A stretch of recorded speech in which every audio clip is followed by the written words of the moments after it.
everyone. Welcome to Cincy Source, part of the Foundation Forums for Blindness.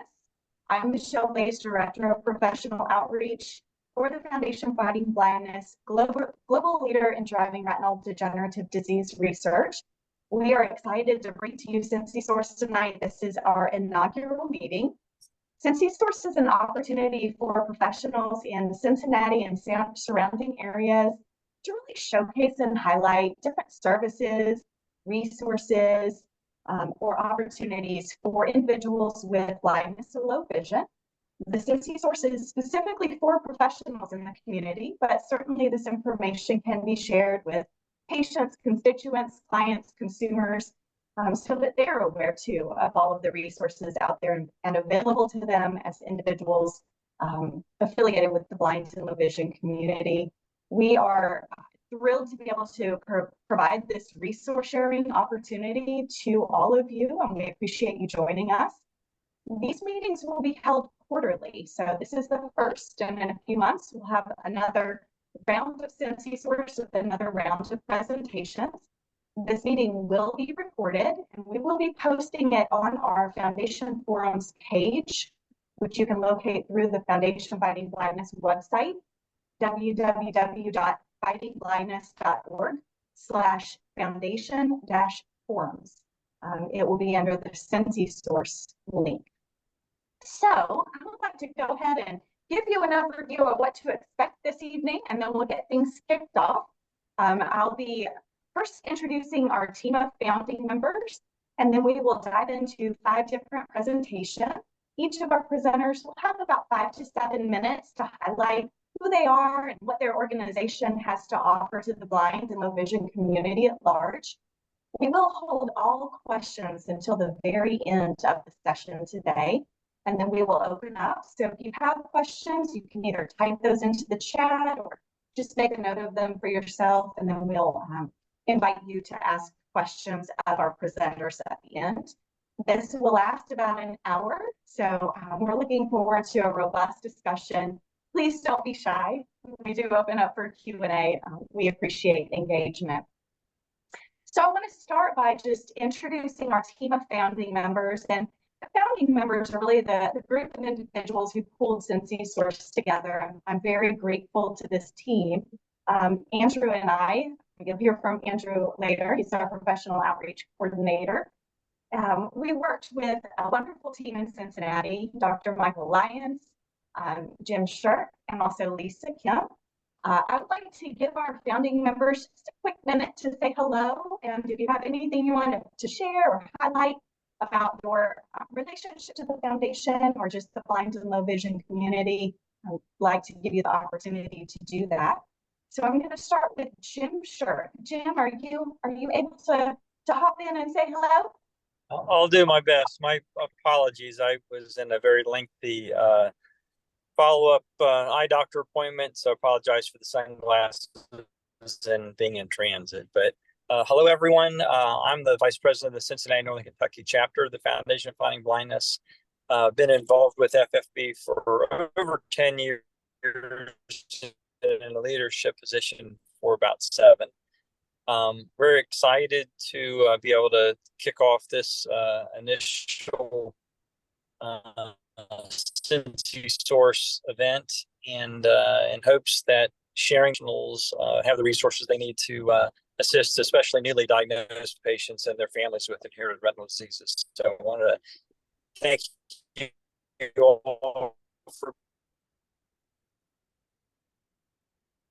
being involved, and look forward to hearing your presentations. Perfect. Thanks so much, Jim. Our next founding member, Lisa Kim, you want to hop on and say hello? Sure. Thank you, Michelle. My name is Lisa Kemp, and I am also part of the leadership team for the Cincinnati Northern Kentucky chapter of the Foundation Fighting Blindness. I am the resources chair. I have retinitis pigmentosa and was diagnosed 48 years ago by a retina specialist at Cleveland Clinic who told me there's no treatment, no cure, and that I would continue to lose my eyesight over the coming 20 years. And he was right. I did graduate from college. I've held management positions throughout my entire working career. And I can tell you from experience that both my professional and personal successes were because I took advantage of resources and I developed skills as I needed to. Resources early on in a diagnosis, I believe, are key. If you don't know the resources are out there, you never really learn how to be a high-functioning person who has low vision or is blind. So I'm glad that we're all getting together to let eye care professionals know that that first of all, they don't have to say there's no treatment, no cure, but they can provide information about resources to newly diagnosed patients before they leave the office. Very well said, Lisa. Thank you. And Dr. Lyons. Yes, thank you, Michelle. And please call me Mike, of course. Okay. My journey with low vision started at Ohio State University, and I graduated there in 2001. And I did a significant amount of training in low vision because I just found it vastly interesting how we were able to help these individuals that came into the clinic. And so upon graduating from Ohio State, I went on to do my residency in ocular disease training at Cincinnati Eye Institute, one of the largest ophthalmologic-driven practices here in Cincinnati and in the nation. And so I spent 18 years there seeing patients of all kinds of variety of conditions. Part of that, I was also part of the Cincinnati Association for the Blind and Visually Impaired. And there I worked as the low vision optometrist on a day a week while I also worked at Cincinnati Eye Institute. I would say by far my biggest influence is now opening my own practice, Focal Point Eye Care. I get to work with somebody that is visually impaired, somebody that suffered and has been diagnosed at the age of 20 with Stargardt disease. She is my business partner. She is also my life partner, and we get to work side by side and enjoying seeing people come into the doors and seeking help. And when Lisa was talking about needing that group of people around you, that system around you when you are diagnosed with a vision disorder, I completely agree with her. She took the words out of my mouth. It's so important to have that team around you to help in all different facets of your vision journey. Michelle, thank you for putting this together, and thank you for spreading the word. Yeah, absolutely. Thank you to my founding member team and to Andrew for just helping put this together and for your insights and perspectives.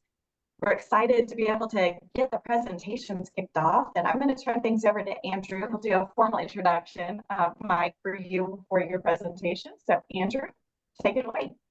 Alrighty. Well, thank you, Michelle, and thank you for all of you attending tonight in our inaugural Cincy Source Foundation Forums for Blindness Forum. So to kick off tonight, as Michelle mentioned, we'll be starting off with Dr. Michael Lyons, founder and owner of Focal Point Eye Care, a full-service optometric clinic equipped with state-of-the-art equipment and eyewear boutique. Dr. Lyons, please tell us more about your practice and the services you provide to the blind and low vision community. Yeah, thank you, Andrew. I appreciate that.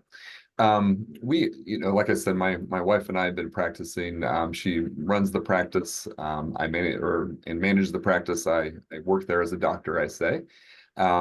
But we are always excited to see people that are seeking our help because of their vision difficulty. And no matter where you are, we embrace that point of diagnosis and vision loss and wherever you are, because we do feel like it's a journey. And it inspired us so much to hear people's stories come into our practice that developed what's called the I Am Wall. And the I Am Wall sits in our front lobby, and it's what inspires us every day and actually keeps us motivated, because we realize everybody has that seeks us for the vision loss aspect. They are in a different part of their journey, and it doesn't matter if you're newly diagnosed or if you're 40 years diagnosed, that vision loss is specific to you. And so that's where we kind of have geared our practice. We try to be a bridge between everybody else and try to almost be a quarterback and make sure that people that are seeking our help are getting the help they need, either a retina specialist or glaucoma specialist or whatever that specialist may be. And we also serve a bridge between Cincinnati Association for the Blind and other services, because there's so many different resources out there. We just want to make sure people are fully connected. One of my specialties is specialty contact lenses. And what we do with specialty contact lenses in people that have vision loss is make sure we try to maximize their prescription, either with specialty lenses or even just glasses, but also control glare. Often so many times that people have significant glare from the type of condition they have, and just controlling that with a different kind of specialty lens or different kind of spectacle lens makes an big impact on their life. I'll never forget a person that was referred in to me several years ago, and he actually was referred by a family friend, and he had been diagnosed with congenital amblyopia. So he was thought to never see better than 2100. And when I saw him for the exam, he had a significant amount of astigmatism in his cornea, and I knew there was more potential. So we actually fit him with contact lenses that fully corrected his astigmatism. He didn't end up having amblyopia, by the way. He actually had cone rod dystrophy. And with the correction of the gas permeable lenses, he actually was able to drive for the first time. And he was in his 30s at that time. And it was such an exciting moment for me to see him drive. He was so excited. He went on to get a Mustang and a truck, and he just started collecting cars because he could finally drive again. And that case is rare. That doesn't happen all the time. I wish it would always happen like that. That doesn't happen all the time like that. But that's the role that we play here at Focal Point. And the other thing is we do work closely with our technology team. So people like Matt from OrCam that you'll hear in a little bit. We bring on devices that we know have a technological advantage for people. And we like to have that and be able to showcase that for people. And it doesn't mean they have to purchase it. We want to at least have them be aware that things like that exist. All righty. Well, thank you so much for that great overview of Focal Point, Dr. Lyons. And I'm really glad to hear that there are comprehensive eye care facilities such as yours that can guide patients just beyond the simple eye exam. So thank you again. Yeah, thank you. Right. So for our next presentation, it's from Bley, Chief Mission Officer at the Cincinnati Association for the Blind and Visually Impaired, or CABV for short. CABV is an agency whose mission is to assist people that are blind or visually impaired to achieve their highest level of independence. Aaron, please tell us more about CABV and your services. Well, thank you. CABVI, not CABV, but it's an ongoing joke. But I feel like I know most of you at some level. Hi, Jim and Dr. Lyons. Thanks for the couple shout outs. I'll always appreciate it. Again, as Andrew started to lead in, CABVI, we were established in 1911. And I'm going to act as if nobody really kind of knows about us as I go through what I prepared. So hopefully just kind of bear with me. A lot of you probably know more than I know. I've been here for almost 9 years. I have had numerous roles, most recently Chief Mission Officer. So I have all of program services now under my umbrella, and an amazing group of clinicians that I look to them to guide and teach me. And I do marketing, PR, fund development, communications, that kind of thing as well, is what I've always done here. But again, we were established, over 100 years ago. We serve about 4,000 clients in our community a year. Our primary service territory is that normal non-for-profit sort of 8 local counties plus 3 in Kentucky. We're now looking to venture into Indiana as well. So we're looking to go into Franklin, Dearborn, Ohio, and Switzerland counties. And obviously, we never turn anybody away. We've had people come from Dayton. We've had people come from up north. But when we talk to the public, we kind of relate it back to that sort of general service area in Cincinnati and northern Kentucky. Our services, they encompass a wide range of areas, including social services. Low vision is our largest area that Dr. Lyons talked about a little bit. When we say largest, I mean client base largest. We provide daily living skills training. We have a comprehensive assistive technology department that continues to grow. We also have orientation and mobility or travel training. And then we have our ESIS program, which is early childhood and youth services. So we always talk about serving and providing programs, equipment, et cetera, to everybody, literally from birth to seeing clients in their hundreds. It's not uncommon to have somebody in I'm at the Gilbert location in Cincinnati. It's not uncommon to see someone in their late 90s and 101, 102, 103 down in our lobby, which is one of the things I find so rewarding about working here at this agency. But and in addition to that, we have what we call information services, which is a little probably less known to the general public unless you're getting them. And that is really our broadcast, our radio reading services program. So we provide anybody in need with a complimentary radio receiver, and they can listen to it 24/7. We have a huge amount of volunteers. We couldn't say enough about them as well, that are reading volunteers. So they will come in and they will read things like the Cincinnati Enquirer, the New York Times, Wall Street Journal, People Magazine, and you name it. It kind of runs the gamut of what they will read. Most of it is pre-recorded and edited, so it's on a loop, so people can listen to that receiver 24 hours a day. In addition to that, under information services, we have podcasting now. So we have 7 channels currently that we have started in the past 3 years. Personalized talking print program, which is a more specific, isolated call-in program where a client can call into a voice mailbox system, and it gives them a series of prompts to listen to more specific reading material. So if they want to see what Kroger's has on sale, for example, this week, there is a voicemail box dedicated to Kroger. So they can go in, hit that voicemail box number, and that's what they're going to hear. And then we have our one-on-one volunteer service program, where we have clients who are really in need and are looking for some one-on-one care and help with things. And that runs, it could be an array of things. So that kind of is information services. So we've kind of adopted vision services as a model. And then we as of the first of the year, we now call it client support, which is really our social services area and all those information areas I was telling you about. And that's really only half of our mission. The other half that we talk about is we're committed to providing employment opportunities. We know that the unemployment rate in our area, well, nationwide, is staggering 80%. That's where it hovers compared to the national average, which is just astonishing to me still. So we offer an array of job and employment and career opportunities here at the agency as well.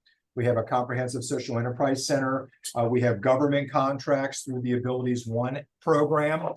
We have some commercial businesses with an online office supply business, furniture business. We do custom signs, and we now have kind of gone into the transportation and logistics business as well. So really looking to be able to provide those career pathing opportunities. We're a union shop in our manufacturing area, and then we have a professional area as well with a comprehensive call center related back to our viability and our furniture business. So out of 170 all-in team members, it always hovers around 70 of which would be considered either severely visually impaired or blind.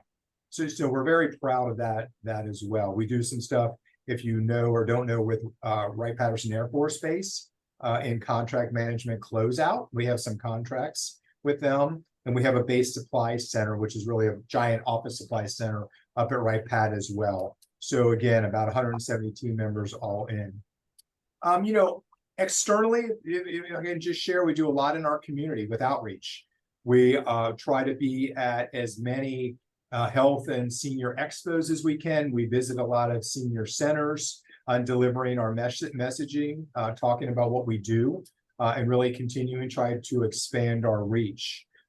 We always, with anything we do, try to highlight accessibility. So from a community relations and a fund development perspective, we do a lot of external events, 4 major ones a year, and we have made a concerted effort to relate them always back to accessibility, some of the challenges that not only our clients and employees face with a visual impairment, but also other people in our community, whether it's wheelchair accessibility, whether it's a speech and hearing challenges that they might be having. So we always are looking at it through that purview with whatever we do. So as a matter of fact, just put a little plug in. Tomorrow is we're celebrating our 5th anniversary of our Braille Ale partnership with Westside Brewing. So if you haven't heard about it, 5 years ago, we ventured into a community partnership with them on the west side of Cincinnati, just a phenomenal group of individuals over there. And we were the first in Ohio. We were one of the first, I won't say we were the first because someone will challenge me on it, nationally to put legible Braille label on a beer can. And again, it's all done around the idea of bringing PR, bringing that to the forefront around accessibility and some of the challenges out there. So I can't believe that tomorrow night is actually our 5th anniversary of our partnership. So our summer ale launches tomorrow night. Purchase of all proceeds come back to the agency. We're having a huge launch party over at Westside Brewing from 5 to 7. So if you guys aren't doing anything and you're around, please stop over and enjoy a beverage, buy a 4-pack, support the agency's mission. And then we do a lot of things like that, again, all with the idea of getting our name out there, talking about what we do. And as Dr. Lyons said, we want to be a resource to our visually impaired community. We know how vitally important that truly is. I mean, one of the special things I'll say that's coming that I'll kind of leave you with is we are going to be launching a vision resource van. So we have a van. We were able to secure grant funding to get this program off the ground. Mid-August, hopefully, the van will be out on the streets. We're going to market it to, again, senior centers. We're really targeting some of the underserved populations as well, using some census data to isolate what we've looked at, as I look on my board, 37 zip codes where we really need to target first and really look at what we can bring to the community rather than the community coming to us. So we're going to be doing some vision screenings off of that van. We're going to be talking to people, obviously getting all of the information so that they're now part of our CABVI family. We have their information, they have ours. So it won't be as much comprehensive services on that van as much as it will be an entrance to CABVI and an entrance to us to get to them. And now they know we're here. And so as they have additional needs, they know where to turn. And so we're really excited about that. So mid-August, that van, it will be completely tricked out and wrapped. So it'll be out on the streets. Hopefully it will garner some public attention for that as well. So again, you know, I talked a little fast. Hopefully that was okay. We're here to assist. We're here to help and support. Visit our website, give us a call. And as this is going to be recorded, it'll all kind of be out there as well. So thank you so much, Michelle, for the opportunity for being part of this group. And I look forward to what the future brings with this group. Thank you. All righty. Well, thank you so much, Aaron, for filling us in on CABVI and all its offerings to the low vision community. You know, organizations such as yours play such a pivotal role in ensuring that people that are experiencing visual impairment maintain their independence, especially through some of the programs you mentioned, like information services and all those local events. So I just wish I was in the area to check out. Yeah, I don't know where everybody exactly. That's why I said, if you're around West Side in Cincinnati tomorrow, please join us for a beer. I'll buy you a beer. Yeah. Well, thanks again, Aaron. So for our next presentation, it's from Opportunities for Ohioans with Disabilities. And we have Deborah Mendenhall and Gina Strehle. Both are vocational rehabilitation counselors for the organization, which seeks to empower people with disabilities through employment, disability determinations, and independence. Deborah and Gina, please tell us more about Opportunities for Ohioans with Disabilities. Hi there. Thank you for the introduction. So yes, we are Opportunities for Ohioans with Disabilities. Gina and I both work for the Bureau of Services for the Visually Impaired. So I'll be sharing some information about the vocational end of the house, And Gina will be sharing about the Independent Living Older Blind program. So the Bureau of Services for the Visually Impaired offer vocational rehabilitation services, and I just call that job services, right? To help Ohioans who are wanting to obtain, maintain, regain, or prepare for employment. We work with people beginning at age 14 and up, so there is no max, okay? And so OOD provides Ohioans with training, technology, and skills needed to reach your employment goal and to live independently. We also create plans based on individual needs. So it's based on what's right for that specific person. And so it's a personal plan to guide your journey. So some examples of OOD services are pre-employment transition services and summer youth work experience for students, occupational skills and college training, help with placement in an internship or apprenticeship program, job development services, job coaching, rehabilitation technology, orientation and mobility, and low vision services, to name a few. We obviously partner with good folks like the Cincinnati Association for the Blind and Visually Impaired. And, if you or someone you know is interested in vocational rehabilitation services, you may contact our central office at 513-852-3260. So I'm going to turn it over to Gina. Thanks, Deb. I'm Gina with the Independent Living Older Blind program. That's a little part of BSVI, and our mission is to help older Ohioans to increase or maintain their independence. And we do that very similarly to BSVI. We provide evaluations, training, equipment, specifically for those with blindness and low vision, and to increase a person's ability to perform daily tasks. Of course, we have a few steps, like every government program, I would say. We have a few steps in our process. So after we receive a referral, we talk with the person, sometimes meet with them. We can also do it over the phone, take their application, then determine their eligibility for services. And then if they're eligible, develop a plan with them to provide services, which again will help increase their independence. So what this means, like regarding eligibility, a person has to be 55 and older. That's why they call us the older blind program. I was a little upset when I found out 55 would be older. So you have to be 55 years of age or older. You cannot be working for our program, which is different from the program Deb operates in, the Bureau of Services for Vocational Rehabilitation. So you cannot be working or earning any taxable income through rental property, for example. You do have to have a significant visual impairment, and we have criteria regarding what constitutes a significant visual impairment. And it has to be impacting daily activities, limiting one's ability to be independent in 3 areas, which those are defined as well. You also have to have an attainable independent living goal. So for example, we can't assist with recreational activities for individuals. There is a timeline criteria too, such as not having a previous case in the past 12 months unless certain conditions, caveats exist. So, but once a person's determined eligible, in brief, we help individuals develop new skills working with our partners. And we basically have 4 services.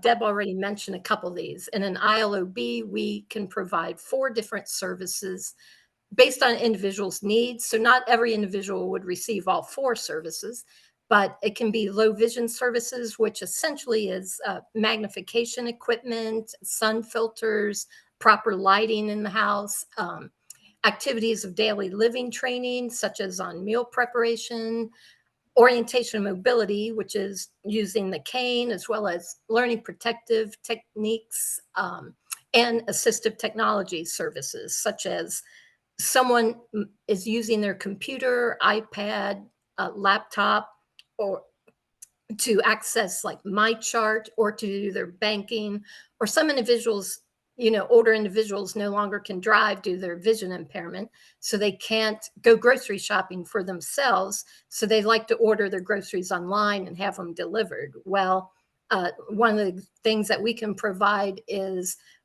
purchasing for an individual a much larger monitor and then setting that up with their current laptop or even hooking into their much larger TV so that they can order their groceries online.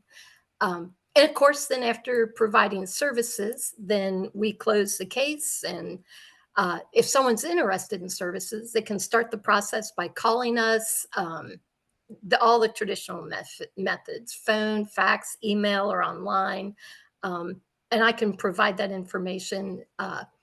We have an intake assistant named Elizabeth at 1-800-282-4536, or a lot of doctors' offices, CABVI, for example, they fax information to ilprogram@ood.ohio.gov. Thank you all.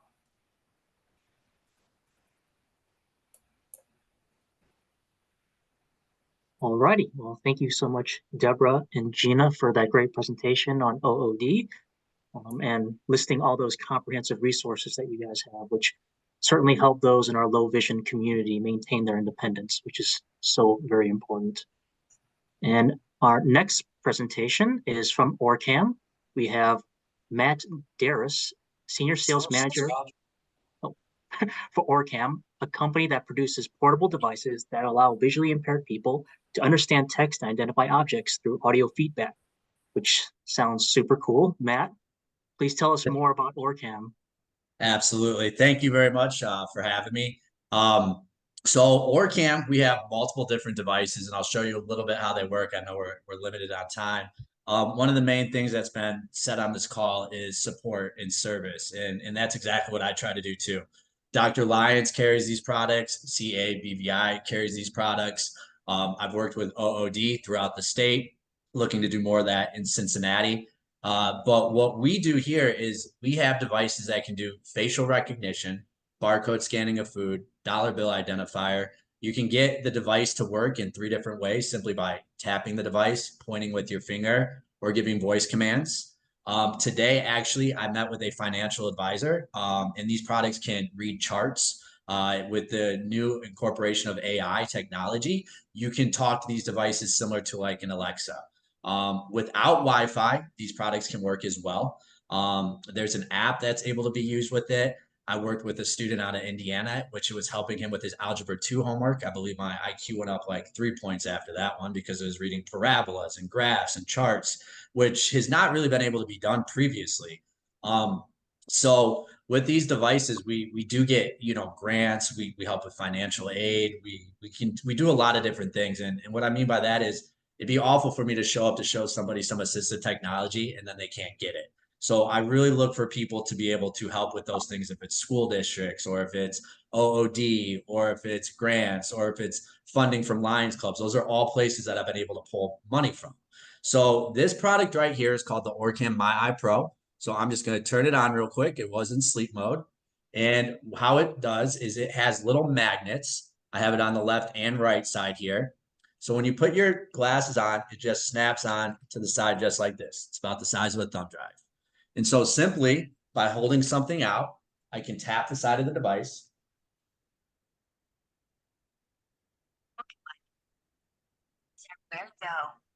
So now it's reading this brochure.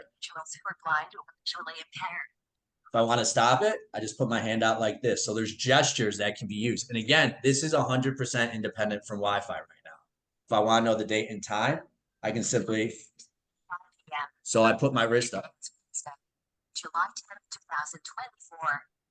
Let's say I didn't want to read the whole brochure and I just wanted to read the right side.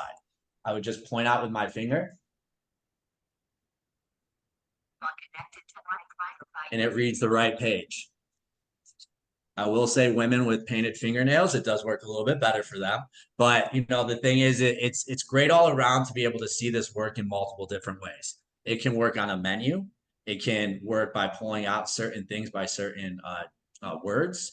But then the newest thing that I was going to show you guys too is we have the OrCam Read as well, and the Read 3. And now the newest product, the Read 5, is actually coming out currently. It's being launched as we speak. And what I'm going to do real quick is I'm going to just share my screen so that you guys can see this.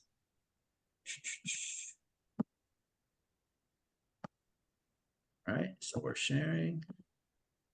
So what's able to happen is I can upload documents into this browser, if it's going to work for me real quick. So this is the personal finance budget that we did today for somebody. And now it's going to talk to us. And then I can legitimately go back and forth with whatever I want to know, what my monthly income is, how much I spent on this day, what the graph reads, if it wants to work for me. But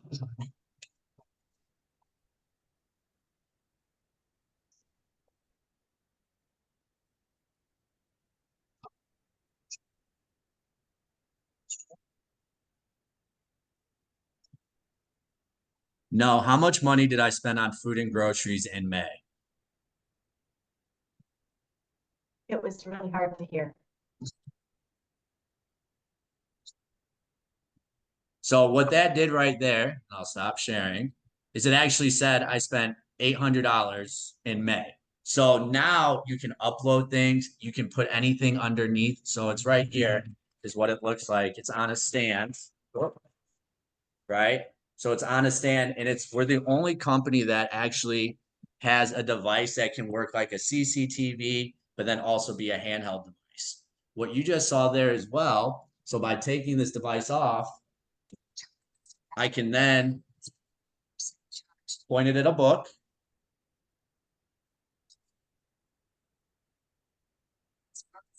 To my dear family and friends, and it will also read handheld as well. Furthermore, with the Read 5, you're going to be able to hold down this button and it connects to our app, and then you can dialogue back and forth. So that chart that I showed you earlier, we were working just singly with this product earlier today over in Lansing, Michigan, with that financial advisor, and he was able to go back and forth off his charts on his iPad.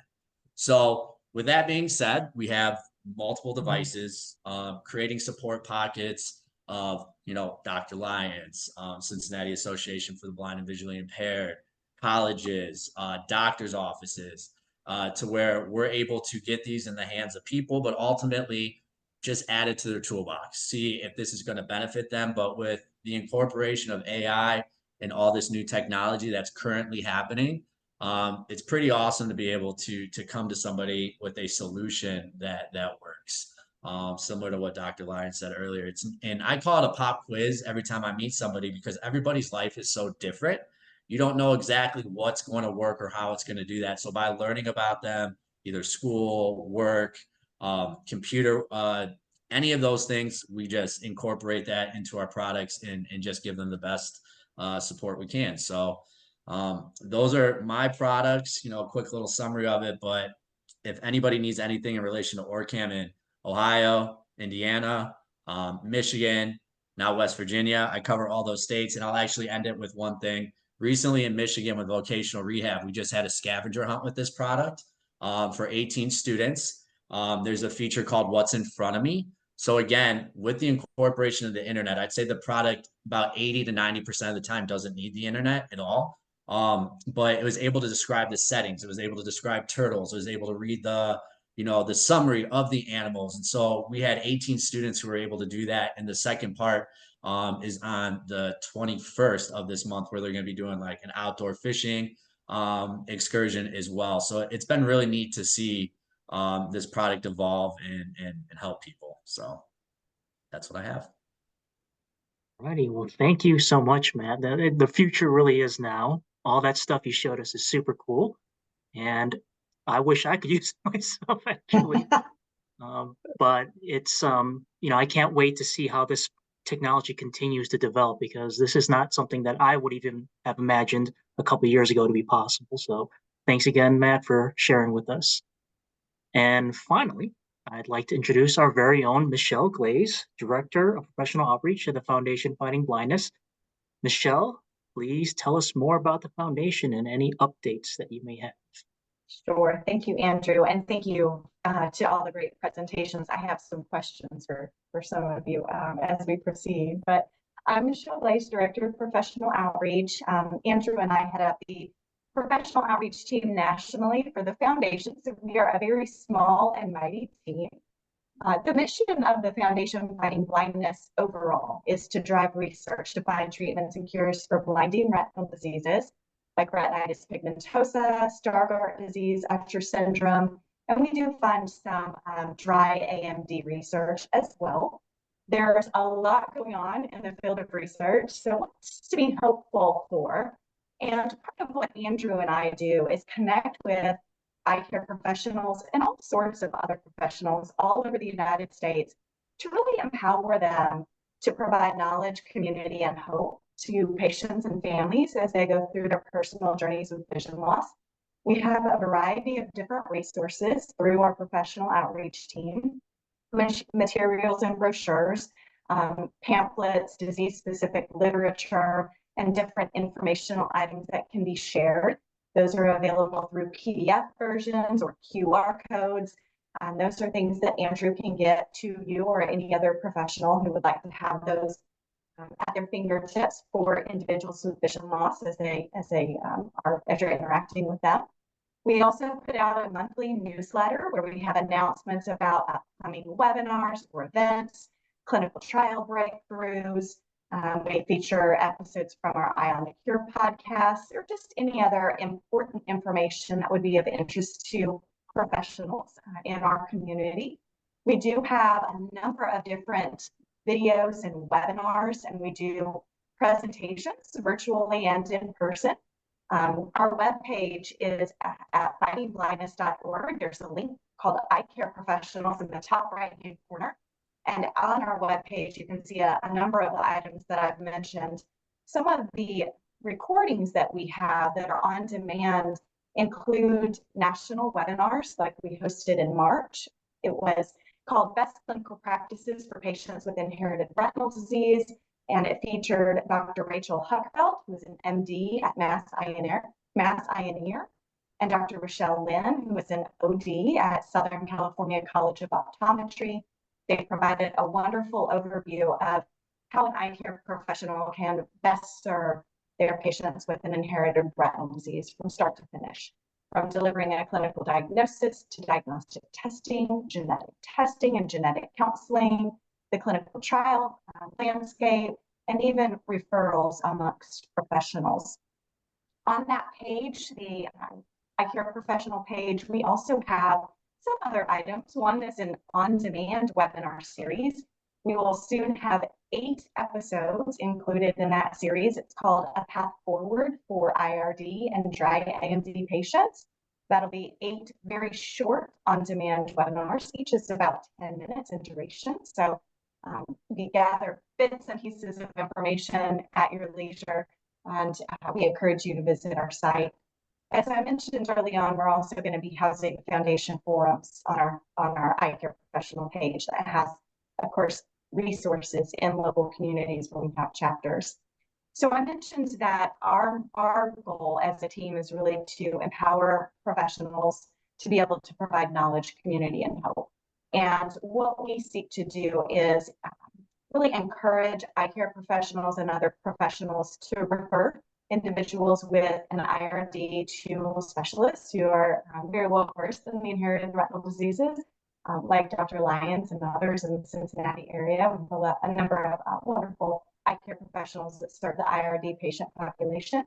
We do encourage genetic testing and genetic counseling, and the foundation does have a no-cost genetic testing and no-cost genetic testing program called the My Retina Tracker program. We partner with our new partner, Prevention Genetics, to offer a 110 gene panel at no cost to patients with an IRD. We partner with Informed DNA to offer no-cost genetic counseling. And then we also offer the My Retina Tracker registry, which bridges the IRD patient population to the clinical population. And it allows individuals with an inherited retinal disease to be identified and potentially recruited for clinical research. It also enables the research community to continue to drive research to help find treatments and cures, which of course continues to foster the foundation's mission. We also are very adamant about sharing and discussing low vision and rehabilitation resources, like many of you provide here on this call. What you do is vitally important to help individuals thrive independently now. So we always like to share and showcase the services and resources that you all have to offer. And of course, communicating knowledge, communicating hope and optimism for the future is so important. There are nearly 50 clinical trials underway for inherited retinal conditions right now, a lot of different therapeutic modalities being investigated, gene replacement therapies, cell-based therapies, neuroprotective strategies, optogenetics, and more. And all of that can be obtained by visiting fightingblindness.org or getting involved at a local level. We do have various chapters in Ohio. We do have a chapter in Cincinnati. Both Lisa and Jim can help get you connected there if there's an interest or if you have individuals who would want to be connected. And then we also have a number of national events that people can get involved with. So I am going to summarize by saying, if you have any questions about our professional outreach offerings, you can email PO@fightingblindness.org. Andrew and I will be happy to answer any questions and share with you all of the resources we have to offer. And thank you again for joining us today. So with my presentation concluding, what I would like to do is now open up for questions. And I know that many of you that present today know each other, but there are, of course, going to be folks that are listening in or viewing this recording who may want to know more about some of the items that you touched on. I will kick things off with one question and allow you all to kind of think of some things, unless there are folks who have a question that is just burning and you want to dive in first. So I'll pause for a minute, and if I hear no questions, then I will share mine.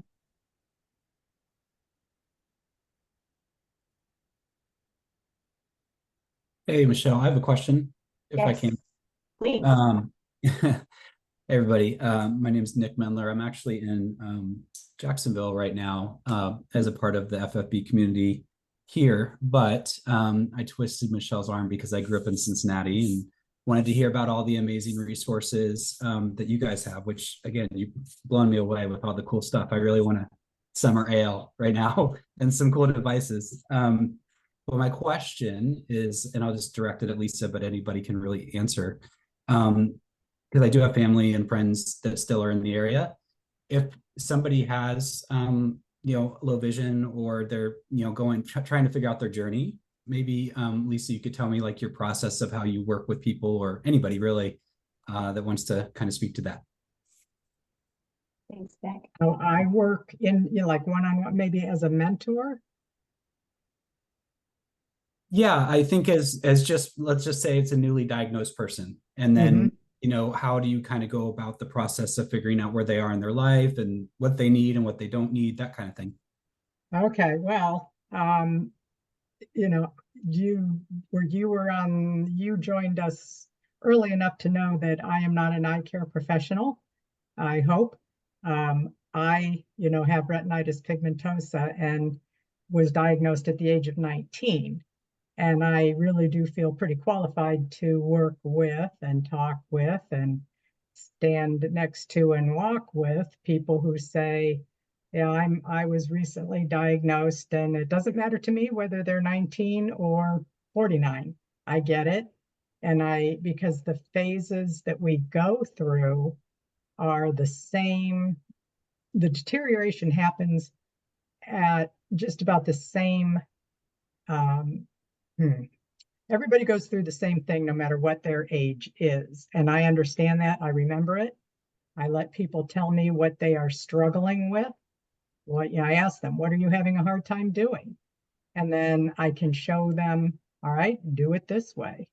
Learning to do a lot by touch and by audio. I mean, I can thread a needle and sew a button on, and I can't see this computer screen, so, I mean, but I will ask people, what frustrates you? And then I'll show them how to do it a different way than struggling with the remaining eyesight that they're trying to hold on to, and try to help them feel more comfortable, less frustrated, and feel more capable. But I let them sort of lead. Tell me what you need help with, because I don't want to pull them along too fast, because I'm already at the other end, but I have to go at their pace. I don't want to frustrate somebody if I'm trying to help them and mentor them. Did that help? That was outstanding. Thank you. And I have RP as well. So I have a lot of usable vision, but things are changing. Again, I'm asking more for people that, I still have in the area, and anybody else can answer this too, but I know Michelle has questions, so I'll shut up now. Oh, no, please ask your questions. I just have backup questions. Shall I need to keep the ball rolling? So if you have them, throw them out there. Well, no, if anybody else has, there are some great speakers, throughout the entire presentation. So if anybody else has anything to add on that, I just love the process and understanding, if I have a cousin or somebody that's either older or younger or anywhere in between, how do you think about getting them the right resources? Any other Do you feedback? Do you have people in relatives in Cincinnati? I do. I more friends nowadays, but some of them casually, because they know I have RP, they mention, hey, I think my grandma or somebody within their family is having issues. So obviously I tell them the normal, go see a doctor first. But I believe that there's so much more to it. And I think everyone's spoken to that as far as devices and just ways to bring in community and all sorts of things. So that was really more where I was kind of leading to. Right. Well, expand out, to your point, Nick, to expand out that question from this team, what do you all feel are the biggest barriers, right, to obtaining resources and learning about how, as a person with vision loss or blindness, you can access all of the different wonderful services that each of you provides? What is the biggest barrier in your opinion? I'll throw that out to the team at large. Michelle, I can start with this. Just sharing Liz's story. When she was diagnosed at the age of 20, she was simply told she had Stargardt disease. It is a condition that will result in permanent vision loss, and it will get worse. And at that time, she really wasn't told where to go. And this was a 20-year-old, and nobody said go to CABVI or seek additional sources and talk to your school counselor. It was just that diagnosis, and she left. And thankfully, she has a mother that is very proactive and found the resources at CABVI.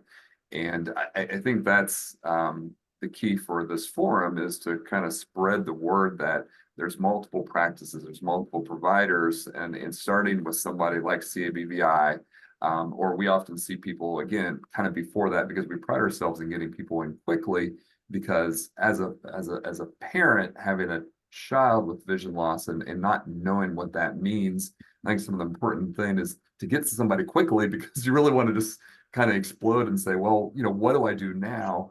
And so I think creating a forum like this and being able to reach out to people is fantastic, and to realize that there are other resources out there, and to find resources to lead you to other resources. And I think that's the great thing about what we have here in Cincinnati.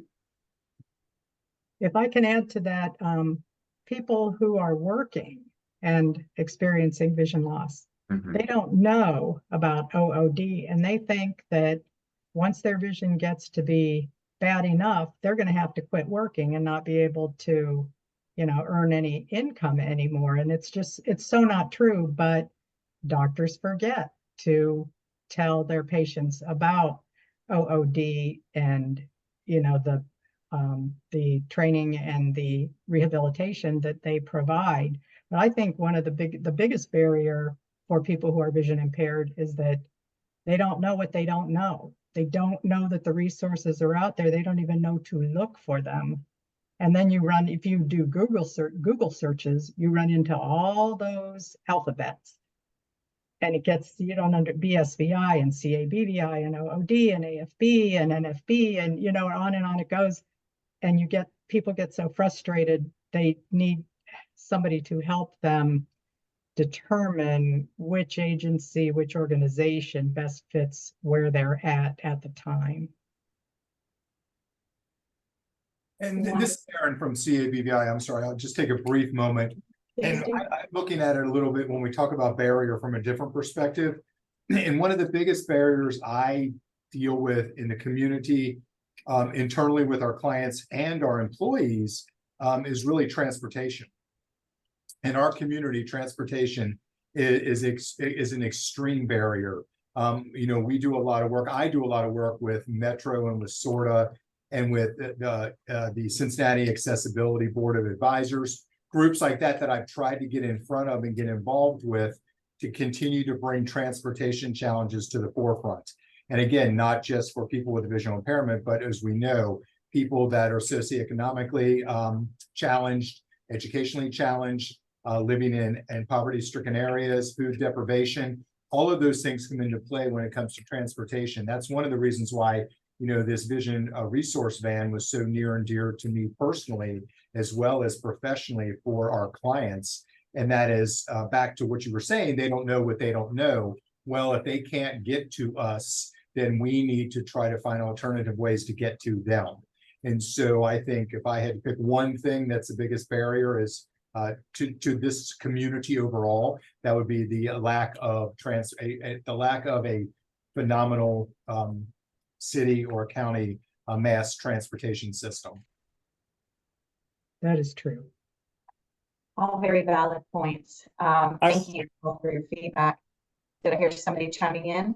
Yeah, this is Jim. I was just going to share from a local chapter perspective, a barrier or a challenge at times is just for us to know and to be able to be in touch with those in our community that are visually impaired that have an inherited retinal disease, because we can't ask our eye care professionals, you know, give us a list of those that you have. I mean, obviously we can't do that, but we feel like we really have a sense of community, and we can help each other. We can lean on each other.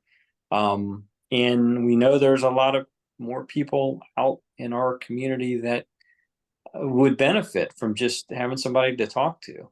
You know, I think we get along pretty well, and we've got a pretty good team. But the challenge is just, again, getting the word out, and as simple as, hey, this is your diagnosis and there is hope.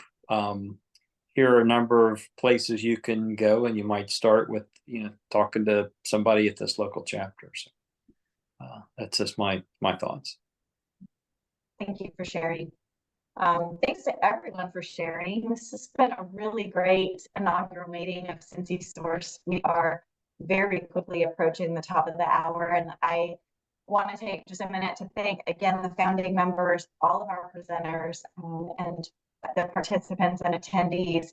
Our next Cincy Source will be in October, and our founding member team will be reconvening to chat about what that date is going to be, and we'll also brainstorm some ideas about another round of presentations. So if anyone on this call today has ideas about groups that would be good to invite in, either to present or to listen in and join, we'd love to hear that feedback from you.